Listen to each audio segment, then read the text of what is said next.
Hello friends, আমি আবারও চলে এসেছি একটি নতুন ভিডিও নিয়ে। তো ভিডিওটা প্রথম থেকে শেষ পর্যন্ত দেখার অনুরোধ রইল। তো আমি তো বেশ ভালো রয়েছি, তোমরা কেমন আছো জানিও। আশা করছি তোমরাও অনেক অনেক অনেক ভালো আছো। তো আমি না আজ ভীষণ খুশি। কেন খুশি জানো? বলছি, দাঁড়াও। আমি দেখো কোথাও না বেরিয়ে গেছি। কোথায় বেরিয়েছি? তেঁতুলিয়ার হাটে যাচ্ছি। তো আমি আমার ছোট ছেলে মা বেরিয়েছি। আর আমি বলতে বলতে আর মার্কেটে পৌঁছেও গেছি। তো ভীষণ বৃষ্টি হচ্ছিল।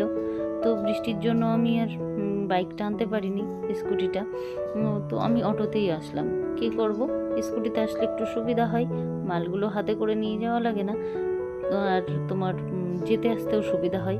আমার এই যে রাস্তায় দাঁড়িয়ে টোটোর জন্য কোনো গাড়ির জন্য ওয়েট করাটা ভারী বিরক্তের লাগে। যেহেতু স্কুটিতেই বেশিরভাগটা চলাফেরা করি, তো সেক্ষেত্রে আমার ভারী বিরক্তির বিষয়। এই জন্য যেখানেই যাই না কেন আমি গাড়িটাই নিয়ে যাই। তো যাই হোক, আমি যে কেন খুশি সেটা তো তোমাদের সাথে বলা হয়নি। আমি আজ খুশি এই কারণেই, আমার মা এসছে। তো অনেক দিন বাদে আমার মা রান্না করবে, আর সেই রান্না ভাত আমি খাবো। বাবার বাড়ি গেলে যদিও রান্না ভাত মায়ের রান্না খাওয়া হয়, কিন্তু সেটার মধ্যে একটা আলাদা আনন্দ, এটা আলাদা। আমার বাড়ি এসে মা রান্না করবে, আর আমি ফ্রি টাইমে সংসারের অন্য কাজ করব, সেই টাইমটা। তো এটা আমি সবসময়ের জন্যই মিস করি, যে কেউ আমার যদি একটু হেল্প করে তো বেশ ভালোই লাগে। তো যেহেতু মা এসছে, তো আমার রান্না করে দিচ্ছে, এতে আমি ভীষণ একটু খুশি হয়েছি। তো এই কষ্টটা না শুধুমাত্র মাই বোঝে। আমি বলছিলাম বারবার মাকে যে মা রান্না করতে হবে না, আমি করছি। মা বলল, না তুই তো প্রত্যেক দিনই করিস, তা আমি করে দিচ্ছি। এই কষ্টটা শুধু একমাত্র মাই বোঝে, আর কেউ বোঝার মতো কেউই নেই। তো যাই হোক, আমি আগেও বলেছি ওর বাবা আসলে আমাকে অনেকটাই বোঝে। তো যেহেতু অনেকটা দিন অন্তর আসে, তো সেক্ষেত্রে বুঝলেও অনেকটা সময় লেগে যায়। অনেকটা দিন অন্তর আসে, সে বুঝতে গেলেও যে সময়টা আর কি যাই, বুঝতে বুঝতে আবার ভুলেই যায়। তো যাই হোক, অনেক কথাই বলে ফেললাম। আর দেখো, আমি সকালবেলায় মা চলে যাচ্ছে। তো মা আগের দিন রাতে এসেছিল, এটা শনিবারের দিনের কথা বলছি, আর মা এসেছিল শুক্রবারের দিন রাতে। তো যাই হোক, শনিবারের দিন সকালবেলায় মা বেরিয়ে যাচ্ছে। যেহেতু মা বাড়ি চলে যাচ্ছে, আমার সোনা পাপাটা অনেকটাই ছোট, সোনা পাপা বলতে আমার ভাইয়ের ছেলে। তো সেই জন্য মা আর থাকার মতো কোনো পরিস্থিতি নেই। তো যাই হোক, আমি সকালবেলায় মাকে দিয়ে এসে কাজ টাজ করে নিয়ে স্নান সেরে চা খেতে বসে গেছি।